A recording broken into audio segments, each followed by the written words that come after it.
Notáveis, começando mais uma edição. Muito obrigado pelo carinho da sua audiência, você que nos acompanha na Vinha FM, no Dial 91.9 e também pelo YouTube. Aqui nós estamos para discutir ideias que vão fazer você crescer na sua vida.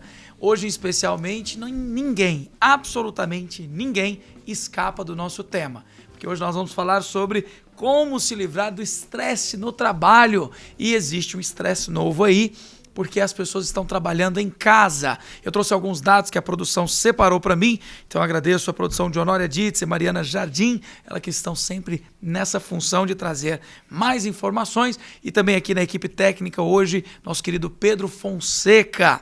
Trabalhar demais mata, eu disse mata. 745 mil pessoas por ano no mundo é o que revela um novo estudo. Bom, eu vou deixar para os nossos notáveis comentar a respeito. Eu confesso que eu fiquei chocado. É uma manchete um tanto incomum, mas não me espanta que muitas pessoas, por não saberem como trabalhar da maneira correta, venham a óbito. E é claro que nem sempre o motivo é óbvio desse jeito, né? A pessoa vai estar lá no laudo do óbito escrito, morreu de tanto trabalhar. Geralmente não acontece assim, mas o trabalho em excesso vai sim trazer consequências graves e é importante saber quando é que o trabalho está em excesso. Para isso eu conto com o brilhantismo do Dr. Pablo Bernardes, está aqui na minha direita, ele que é psiquiatra, médico do trabalho e também está atendendo no Instituto Neuropsi, ele que pode ser encontrado no @Saúde Mental do Cristão. Dr. Pablo, bem-vindo ao Mesa dos Notáveis. Obrigado, Guilherme, mais uma vez estar aqui. Denise, prazer estar com você. Queridos ouvintes, com vocês também. Hoje a gente vai discutir um tema muito, muito importante que tem a ver com a nossa vida quase toda, desde quando a gente ingressa no trabalho até lá no finzinho. Então não percam não. Com certeza, trabalhar é vida, né? Quem que consegue viver sem trabalhar? Não tem jeito. Para comer tem que trabalhar. E aí eu li essa manchete aqui, já fiquei chocado. Antes do programa dos bastidores, eu já troquei uma ideia com o Dr. Pablo, com a querida Denise, e ela discordou de uma coisa aqui que eu falei. Então, vou jogar para a mesa para nós falarmos no ar e o ouvinte participar. Mas antes, muito obrigado a Denise Nascimento, é psicóloga, especialista em desenvolvimento humano, consultora na área organizacional e também diretora na consultoria singular da potencialização de pessoas. Seja bem-vinda ao Mesa dos Notáveis. Muito obrigada. Agradeço imensamente a oportunidade de estar aqui, falar sobre esse tema importantíssimo, né, que a gente precisa trazer aí, sobretudo nesse momento que nós estamos vivendo. E você falou muito bem, trabalho é vida. Para Freud, quando foi perguntado o que seria saúde mental, ele respondeu que trabalhar e amar. Então, trabalho aí como uma fonte de saúde mental que vai nos guiar. Mas é claro que, como nós falamos, tudo vai depender da forma como a gente vai equilibrar. Tudo é equilíbrio. Perfeito. Eu vou então já voltar na manchete que trabalhar, entre aspas, demais, mata 745 mil pessoas por ano no mundo, é o que revela um estudo falando aí das jornadas de trabalho excessivas que estão matando milhares de pessoas por ano. Tem muita gente trabalhando em casa, a pandemia deslocou muitas pessoas para o home office e também pessoas que passaram a trabalhar mais, porque enquanto alguns faziam lockdown, outras empresas aumentavam a carga horária de alguns funcionários. O que é considerado trabalhar demais para a ciência, Dr. Pablo Bernardes? Então, Guilherme, trabalhar demais depende muito, claro, do organismo que está trabalhando. Então, às vezes, alguém consegue trabalhar 8 horas muito bem, outro não consegue mais do que 4. E depende também da demanda, do tipo de trabalho, do tipo de esforço que é exigido. Então, muitas vezes, o esforço mental daquela tarefa é muito grande. Então, a própria lei, muitas vezes, as normas regulamentadoras, por exemplo, já defendem que para aquele tipo de trabalho haja um tempo, um período menor de dedicação. Então, tudo depende. Depende muito das atividades que a pessoa vai fazer, da carga emocional e intelectual que vai despender ali, para poder aquilo ser realizado de uma forma equilibrada. Essa é a palavra. Perfeito. E eu vou jogar para o outro extremo, então, até com uma finalidade de nós entendermos até onde que vai tudo isso, porque as pessoas, elas pensam no trabalhar demais, mas então vamos falar do trabalhar de menos. Aquela pessoa que se sente cansada, Mas aí chega alguém e diz assim, mas você está cansado de quê? Você está cansado de não fazer nada? Né? Eu já ouvi essa frase muitas vezes. E aí eu estendo para Denise, como nossa psicóloga. É possível ficar cansado de não fazer nada? É possível, né? Tudo, como a gente falou, vai depender daquilo que a gente vai avaliar no particular, né? O Dr. Pablo falou muito bem, a gente tem aí fatores ligados ao adoecimento, ao esgotamento no trabalho, a questão do equilíbrio, que é fundamental. Uma coisa muito importante para a gente pensar é que esse esgotamento ele é um fator social. Ele está ligado tanto à questão da intensificação quanto à precarização do trabalho. Nós falamos aí da questão do home office, mas a gente precisa pensar que as instituições, a forma como elas colocam o trabalhador em home office precisa ser organizada de forma para que ele não se sinta naquele ambiente pressionado, né? Ele vai estar no ambiente da casa dele, longe do ambiente da empresa. Muitos fatores vão precisar ser observados, tanto com relação à carga horária, quanto com relação à produtividade dele. A gente precisa pensar que quando a gente fala de resultados e produtividade, nós vamos ter que levar em consideração o fator humano. Às vezes a pessoa ela tem um excelente resultado, mas por N variáveis, em algum momento ela demonstra uma queda nesses resultados. Ela precisa ser avaliada na sua particularidade para que ela não passe a se sentir nesse fator de estresse, como se o tempo todo ela só pudesse atender essa demanda e em algum momento ela não atende, então ela já não serve mais, né? Perfeito. E aí uma coisa interessante, Guilherme, dentro da medicina do trabalho, por exemplo, existe um risco chamado monotonia, que é um risco ergonômico, que também tem a ver com riscos à saúde. Então, você falou sobre trabalhar menos. Às vezes, o trabalhar na mesma coisa, naquela coisa que vai cansando você, pelo tanto que é monótono. Repetitivo, especialmente mentalmente, pode gerar problemas também. Eis a razão pela qual muitos prédios, os próprios sindicatos dos condomínios hoje, estabelecem que para o porteiro haja uma televisão ou um radinho, para que ele não fique o tempo todo olhando para a parede e contando asinha de borboleta ou de barata.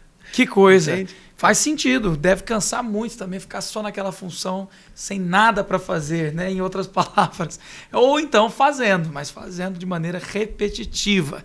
Eu vou perguntar sobre a morte por cansaço ou por excesso de trabalho. É óbvio que se uma pessoa for escravizada, que é um crime, ela vai sim ter as sequelas no próprio corpo desse trabalho escravo que não respeita limites. Mas e quando a pessoa tem carteira assinada e ainda assim está excedendo os limites? Como julgar que limite é esse? E a gente pode usar aqui profissões como exemplo.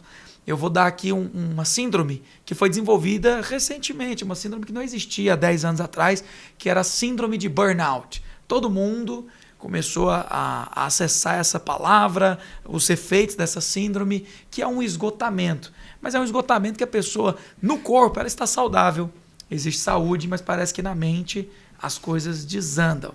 Vou começar com a Denise, que pode falar para nós aqui como que funciona o esgotamento do corpo, que leva à morte, e eu penso que a síndrome de burnout, que não seja somente no corpo, mas na mente, também pode levar à morte. O que nós vamos pensar e o que precisa ficar muito claro é que o corpo e a mente é uma via de mão única. Então, um vai dar uma resposta de insatisfação para o outro, né? Então, quando essa mente cansa, ela falha, e nós vamos falar em esgotamento, em uma aniquilação dos processos fundamentais psicológicos. A gente vai pensar na atenção, na memória, na percepção, inclusive do tempo, inclusive do próprio corpo, né? Então, essa mente, quando ela está cansada, esse indivíduo para de se auto-perceber. Ele para de se automonitorar, ele passa a viver num estado em que ele não é de dormência, que ele não consegue perceber a sobrecarga, ele não consegue perceber a falta de alimentação ou excesso, né? Processos muito simples, para a gente dizer assim, que o Dr. Pablo está aqui, tem mais propriedade para falar da parte biológica, mas que o corpo vai sentir. Então, o corpo e a mente é uma via de mão única. Todas as vezes que o seu corpo tiver alguma informação para você, é na mente que você vai buscar equilibrar e vice-versa. Então, é importantíssimo ficar atento a esse processo. Eu vejo que esse adormecimento acontece muito com pessoas que estão sempre ajudando outras. Vou dar um exemplo. Uma mãe pensa sempre nos filhos e muitas vezes ela se esquece de cuidar da própria saúde, de si mesma. E aí eu pergunto, doutor Pablo, biologicamente tem alguma coisa que explica isso aí? Sim, a síndrome de burnout, ela é chamada também de síndrome do esgotamento profissional. O que acontece? Por que se chama burnout? A ideia é como se fosse uma vela com uma chama, e aí vai batendo vento nessa chama e a chama vai diminuindo, diminuindo, diminuindo até ela se queimar por completo. Queimar-se por completo é o burnout. Então, quando acontece isso no trabalho, a pessoa tem uma chama lá de trabalho, uma chama, uma energia para poder executar suas tarefas, mas vão vindo fatores estressores cada vez maiores, altas demandas, e ela não consegue gerenciar isso, ela não consegue impor limites, tanto emocionais quanto profissionais mesmo.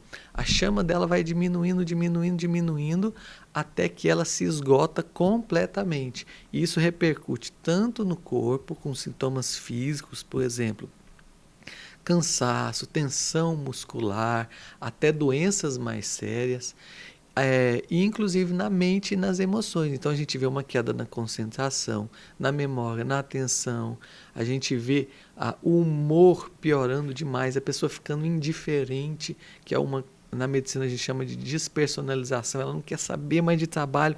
Muitas pessoas desenvolvem até crise de pânico do trabalho em relação a isso. Então o burnout ele pode ser prevenido desde que nós trabalhadores tenhamos a ciência, a consciência de tentarmos estabelecer limites dentro do trabalho mesmo, para as tarefas que nós vamos fazer, limites emocionais sobretudo, para que nós possamos gerenciar bem as nossas emoções, porque senão o corpo vai sentir, o nosso coração vai sentir, a nossa mente também vai sentir. Inclusive, falando do coração, a pesquisa, né, que aconteceu no âmbito global pela OMS mostra aí que 745 mil pessoas morreram em 2016. E aí quais são as doenças? Derrame, as doenças cardíacas relacionadas a longas horas de trabalho e muitos outros relatórios mostrando que as pessoas que vivem no Sudeste Asiático, na região do Pacífico Ocidental, são mais afetadas. E a OMS prevê um agravamento por causa da pandemia dessas situações. Eu vou fazer o primeiro intervalo do Mesa dos Notáveis e na volta eu vou perguntar o que fazer se você está ouvindo o programa agora e está descobrindo que realmente você se enquadra em alguma das coisas que foram faladas ou em todas elas. Se for o seu caso ou se você está só realmente estressado, fique conosco que na volta nós vamos discutir algumas soluções e os caminhos de retrocesso dessa doença, até porque morrer de insuficiência cardíaca, de problemas, né, de veia estourada, todas essas coisas que são demandadas do estresse, não é permitido nesse programa. Até o final você vai retroceder, com certeza, com todas as dicas dos nossos profissionais. Até já já. De volta com o segundo bloco do Mesa dos Notáveis, estamos falando sobre o trabalho excessivo e, é claro, como se livrar do estresse e causando a morte, né? Esse trabalho excessivo está causando a morte de muitas pessoas. Como se livrar dessa possibilidade, desse risco que você pode estar correndo. E aí eu até brinquei no bloco passado, eu falei, tem gente que fala assim, mas você está cansado de quê? Cansado de não fazer nada? Mas espera lá, existe sim uma pessoa que pode estar se enquadrando num problema psiquiátrico, um problema na sua mente. E, é claro, pessoas que estão trabalhando muito também estão colocando o seu corpo em risco. Falei aqui de uma pesquisa mundial em que a OMS indicou que, por ano, trabalhar demais mata 745 mil pessoas. E essas doenças estão ligadas aí a derrames cerebrais, doenças cardíacas estão relacionadas aí às longas horas de trabalho, pouco sono, tudo isso vai piorando o quadro. E é meio chocante falar que uma pessoa morre de trabalhar demais.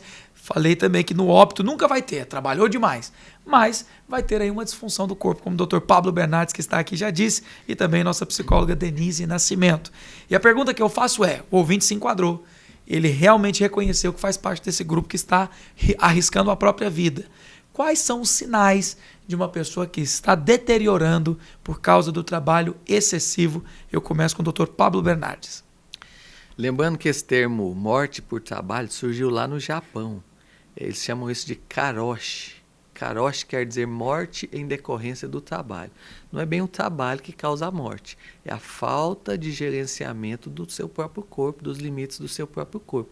Isso aconteceu em 1969 lá no Japão, quando um funcionário de uma empresa de jornal passou mal, teve um derrame e ele morreu. Então, a partir daí, se começou a estudar no mundo inteiro essas causas de morte em decorrência do trabalho. E elas têm muito a ver, a maioria acontece, em virtude de questões coronarianas ou de questões cerebrovasculares, como o derrame. Bem, no trabalho, Guilherme, o trabalho ele tanto pode gerar coisas físicas, como a gente falou. Então, por exemplo, revisando aqui, quando a gente trabalha muito, nós temos um hormônio que nos protege do estresse crônico, que é o cortisol. Mas quando a gente trabalha demais, o cortisol faz ficar muito aumentado. E com isso, vários sintomas e sinais físicos podem acontecer. A baixa testosterona, a gente ganha peso, a gente perde massa muscular e vários sintomas mentais também. Diminui a concentração, as nossas funções cognitivas diminuem. Então, o próprio cortisol, que seria um aliado nosso, passa a ser um inimigo. Então, a gente precisa cuidar do nosso cortisol. Fazendo o quê? Fazendo uma série de medidas intra-trabalho e extra-trabalho para melhorar a nossa vida.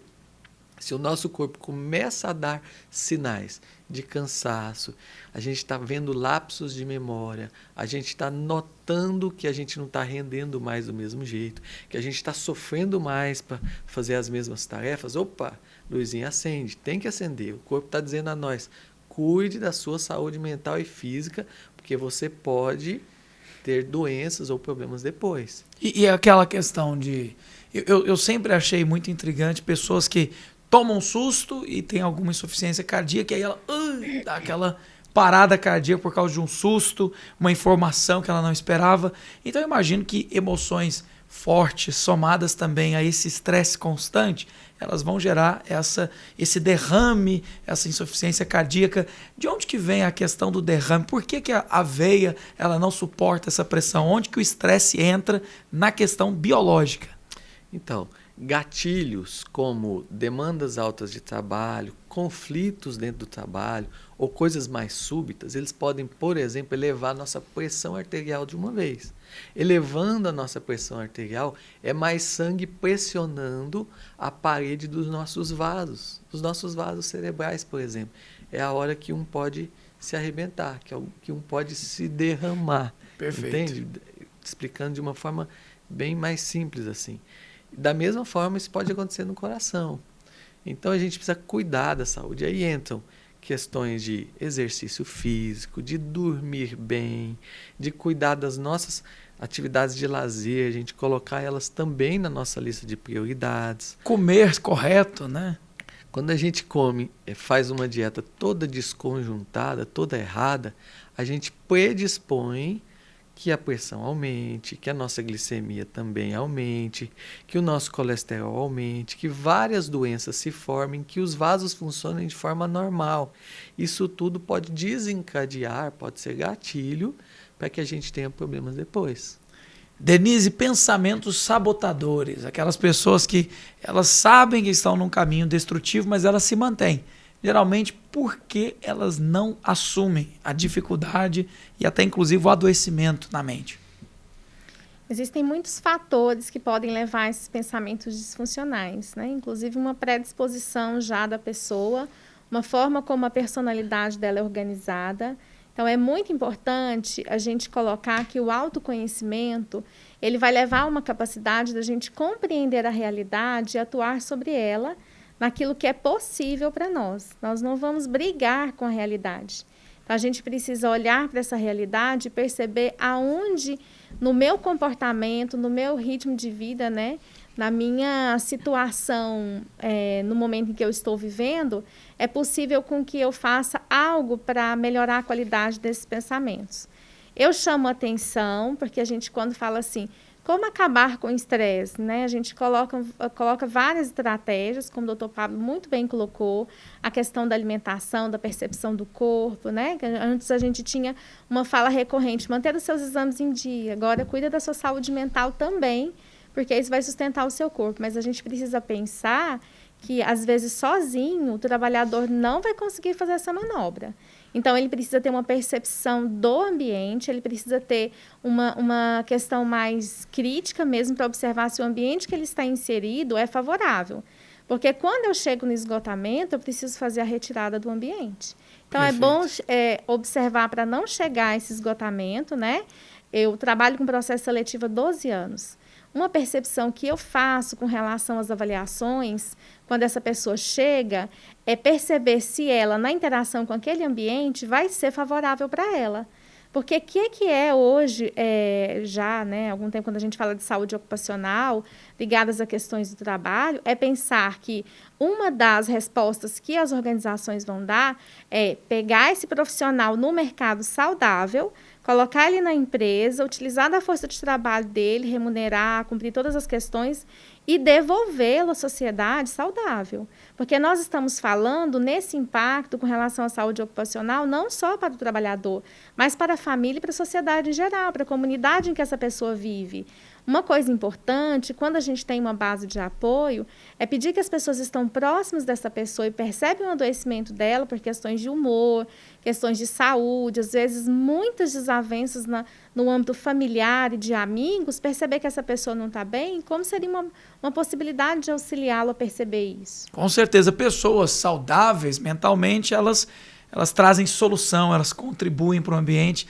Pessoas que estão adoecidas em todos os aspectos, no físico, na mente, elas vão causar mais problemas, podendo chegar no óbito, como a gente falou aqui da pesquisa da OMS. Atenção, mulheres, você que diz, eu não trabalho porque o meu marido tem 2 empregos. Você fala a frase da mãe do Cris, né, daquele seriado, eu não preciso trabalhar, o meu marido tem 2 empregos. Atenção você, no próximo bloco nós vamos te dar dicas de como manter a saúde física e mental do seu marido. E é claro, se você mulher também anda tendo aí 3 jornadas, que é o caso de muitas mães que além de trabalhar estão cuidando da casa de uma intensidade grande por causa dos filhos que agora fazem o homeschool, né? Estão ali tendo aulas online. Fique conosco na volta, como lidar com o burnout e como vencer todos esses desafios do estresse e do trabalho excessivo que pode causar a morte. É rápido intervalo, a gente já volta. De volta no Mesa dos Notáveis. Ouvinte, o tema hoje abraçou toda a nossa audiência. Você que nos ouve nos 91.9 ou pelo aplicativo ou também no YouTube, no canal da Vinha FM.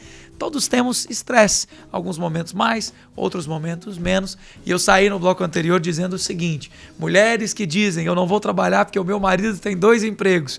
Calma lá, nós precisamos cuidar do seu marido, mas também precisamos cuidar daquelas mulheres que trabalham em 3, 2 empregos.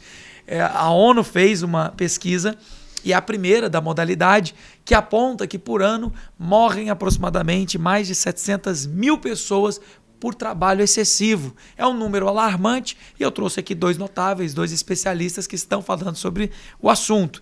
Eles estão aqui agora propondo a falar da solução, esse é o nosso último bloco, mas antes eu queria perguntar também para eles sobre essa questão de rendimento. Quer dizer que uma pessoa que vence o estresse, ela rende mais? Mas afinal, o que é importante? É render muito, é aquela pessoa que fala, olha, o meu dia ele é curto, porque eu saio de um emprego, vou para o outro, eu trabalho nisso, eu trabalho naquilo, e eu dou assistência na minha igreja, sim, e eu faço ainda mais outras coisas ali num grupo que presta ação social para a sociedade e por aí vai. O que é ideal?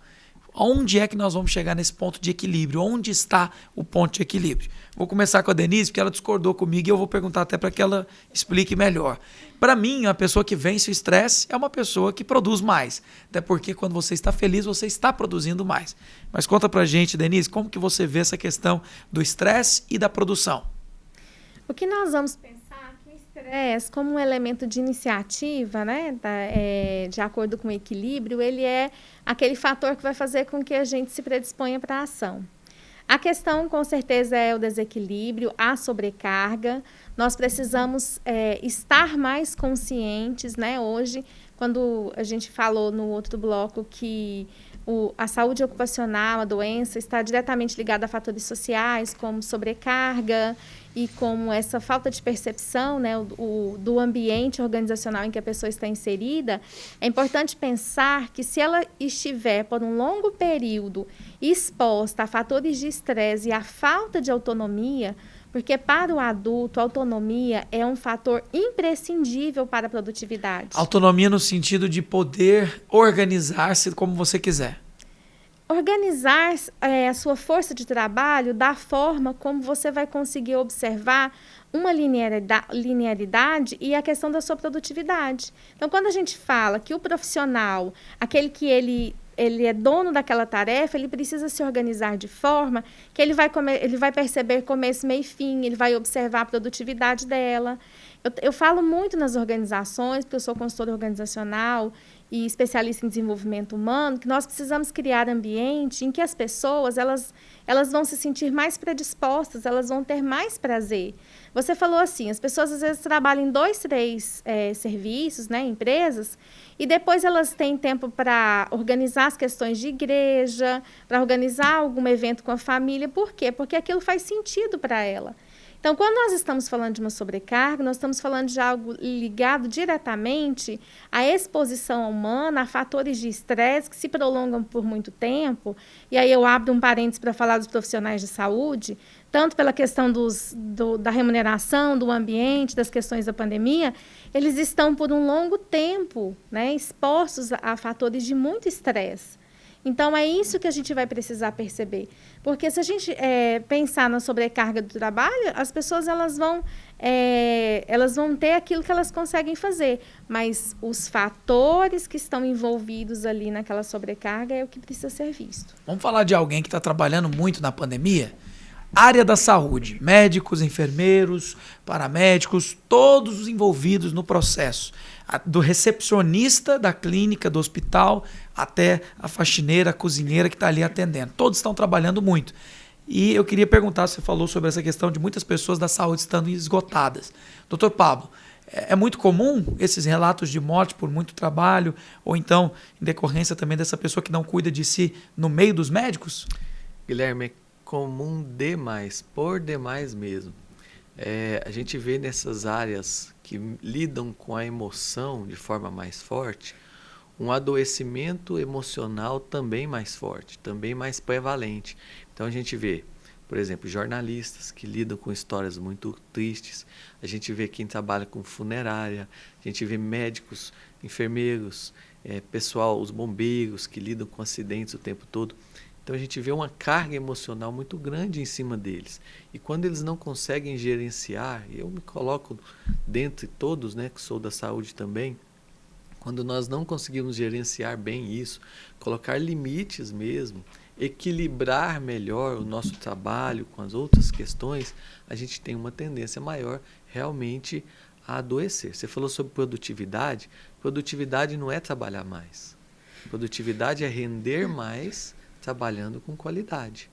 Então existe um gráfico que vai assim, ó, ele vai crescendo a produtividade à medida que você trabalha, mas chega uma hora que não é o trabalhar mais que vai fazer o gráfico crescer mais. Pelo contrário, chega um limite que se você trabalhar mais, a sua produtividade vai descer. Então, esse limite a gente precisa entender. E isso é particular. Cada um tem um limite próprio. É importante descobrir qual o seu. Dentro do que você vai fazer, dentro do que você vai, de onde você vai trabalhar. Perfeito. Eu, inclusive, estou nesse momento me perguntando qual seria o meu, né? Eu falo, será que eu estou no meu limite? Será que eu consigo exigir um pouco mais ou é melhor desacelerar para não perder rendimento, né? Nós vamos caminhar para o final do programa, então, dando dicas práticas. Eu sei que nós temos aí o problema, muitas pessoas acham que estão, outras pensam que não estão, mas para todos eu vejo a dica como uma valia grande, um presente, realmente uma instrução que você precisa. Então eu vou começar com a Denise Nascimento, que é psicóloga e está lidando sempre com organização. Denise, o que você costuma falar para as pessoas que sentam lá no seu consultório sobre essa questão de organizar o tempo e caso o trabalho esteja sendo excessivo, como reduzir a carga? A primeira coisa, né, fundamental é o autoconhecimento, onde a pessoa vai parar para analisar quais são os principais pontos da sua vida onde ela percebe essa sobrecarga, fazer uma boa gestão das relações, tanto pessoais quanto profissionais, né? Nós passamos 8 horas, vamos dizer assim, diárias no trabalho. Então, muito mais tempo, às vezes, do que nós passamos com a família. Fazer a gestão das relações, isso que faz com que a gente entre em muitos conflitos que levam muito da nossa estabilidade emocional, observar o nível de resposta que a gente tem com relação ao ambiente, quais são as informações que chegam até mim que me desestabilizam emocionalmente, né? Se é alguém que me dá uma sobrecarga de trabalho, como eu estou lidando com isso, como eu me posiciono. Então, uma coisa que eu trabalho muito em consultório é facilitar para que as pessoas possam se posicionar, para que elas possam encontrar melhores formas de falar, porque se isso for ficando preso dentro delas, elas acabam que isso somatiza em doenças. Então, aprender a se posicionar, o autoconhecimento, gestão das relações, observar o nível de apego que a pessoa tem com a vida. Porque nós vamos pensar assim, não tem como a gente bater o martelo, porque o ser humano são muitas possibilidades. Então, para medir essa régua, a gente vai precisar observar a realidade de cada um, mas entender qual a percepção que ela tem da vida. Né? Se ela está se entregando com tanta facilidade a fatores de estresse, isso é... A primeira coisa que eu pergunto, quantas vezes você já passou por situações em que você esteve num ambiente assim? Nossa, nos meus últimos 4 empregos, falando qual era o principal personagem nesses eventos? Eu, porque eu estava lá em todos. Então, como que estão as suas escolhas? Qual que está o seu nível de comprometimento e de paixão com a vida? Então, é muita coisa, é muito mais amplo para a gente avaliar. Com certeza, e é muito importante fazer essa análise. Eu pergunto também ao Dr. Pablo Bernardes, como psiquiatra, e também tem um livro sobre burnout que você escreveu, né, doutor? Isso. A gente pode até disponibilizar um aqui para o ouvinte, será? Claro, claro. Vamos sortear, sim. Então, o ouvinte que estiver nos acompanhando pode mandar no WhatsApp da Vinha, acompanhando ao vivo na rádio. Você manda para o 9999-7205. Como é que é o nome do livro? Desvendando o Burnout. Perfeito. Quem mandar mensagem e participar desse programa vai concorrer.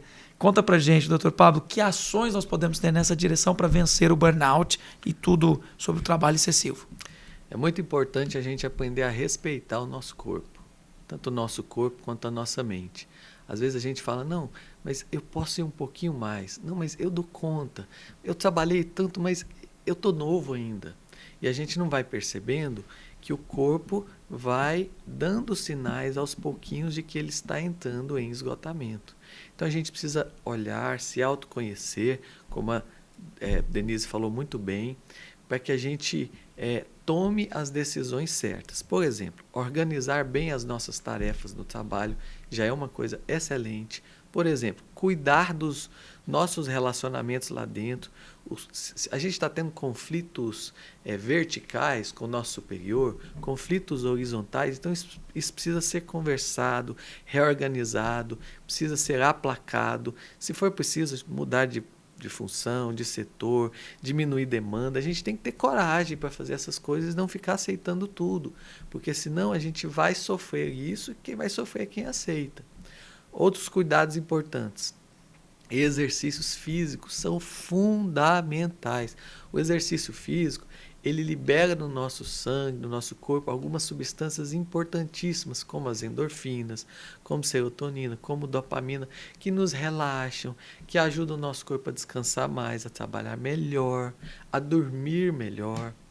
Quer ver uma outra coisa? Descanso. A gente releva ou a gente deixa o descanso lá no cantinho da nossa sobra de tempo, mas o descanso é tão fundamental quanto o trabalho. Um músculo não cresce bem só na academia. Pelo contrário, ele cresce depois que a gente faz academia, quando a gente está no descanso. Então a gente precisa aprender a descansar.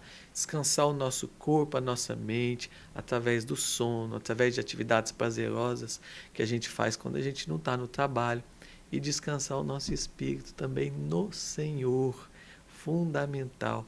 A gente não ficar olhando para o futuro com apreensão, com ansiedade, não ficar preso ao passado, naquelas coisas que não importam mais, mas a gente colocar a nossa vida no descanso do Senhor, porque isso vai trazer benécias para o nosso corpo, alma, mente, coração, para tudo, né? Sabe uma coisa interessante, Guilherme? Estava lembrando esses dias. Jesus sabia lidar tão bem com isso, com a questão do tempo. A gente não via Jesus com o celular na mão, falando, nossa, eu tenho uma palestra agora, eu tenho que fazer isso. A gente não via, ele administrava muito bem. E ele não fazia tudo. Ele sabia delegar também várias atividades. Então, por exemplo, não foi Jesus que distribuiu o pão depois que ele multiplicou. Foram os discípulos, os apóstolos. Ele tinha ajuda sempre, né? Alguém para poder levar com ele. Não foi Jesus quem preparou a ceia. Foram os apóstolos também. Jesus delegou a eles e ele fez a parte que lhe cabia fazer. Então a gente precisa aprender a também fazer isso, delegar as nossas atividades, aquilo que não é para que nós façamos, que não é missão nossa como Deus ordenou. A gente tem que ter cuidado, porque às vezes a gente é o famoso pau para toda obra, abraça tudo que vem, até em prol da obra do Senhor, e logo a gente está pifado. Então a gente precisa ter sabedoria, olhar por exemplo de Jesus, para a gente gerenciar bem o nosso tempo e as nossas tarefas. Com certeza. E com essas dicas de ouro, a gente vai finalizando o Mesa dos Notáveis de hoje. Falamos sobre como se livrar do estresse no trabalho com um relato, um alerta importante de muitas pessoas que vão a óbito porque estão trabalhando excessivamente. Por isso, tome cuidado, respeite os limites do seu corpo, da sua mente e seja sua melhor versão, com o melhor desempenho que você pode apresentar. Quero agradecer a Denise Nascimento, psicóloga, especialista em desenvolvimento humano, consultora também na área organizacional e diretora de consultoria singular, potencializando aí as pessoas. Denise, muito obrigado pela participação. Obrigada. Onde que o ouvinte pode te encontrar no Instagram? Pode me encontrar no @denisenascimento.psicologia. Maravilha. Muito obrigado pela participação, pela gentileza de vir. E também ao doutor Pablo Bernardes, que é psiquiatra, médico do trabalho, atende no Instituto Neuropsi e pode ser encontrado no Instagram, @Saúde Mental do Cristão. Exatamente, @Saúde Mental do Cristão. Prazer, Guilherme, mais uma vez. Denise, prazer aprender com você aqui. Ouvinte, um prazer estar com vocês mais uma vez. Estamos à disposição aí para auxiliar no que for preciso. Tenho certeza disso e obrigado, ouvinte, pelo carinho da audiência. Para você que a gente faz esse programa, eu espero que você tenha sido abençoado tanto quanto eu fui. Uma nova edição do Mesa dos Notáveis retorna de segunda a sexta e eu te espero para nós debatermos e colocarmos na mesa assuntos tão relevantes como esse. Forte abraço e até lá!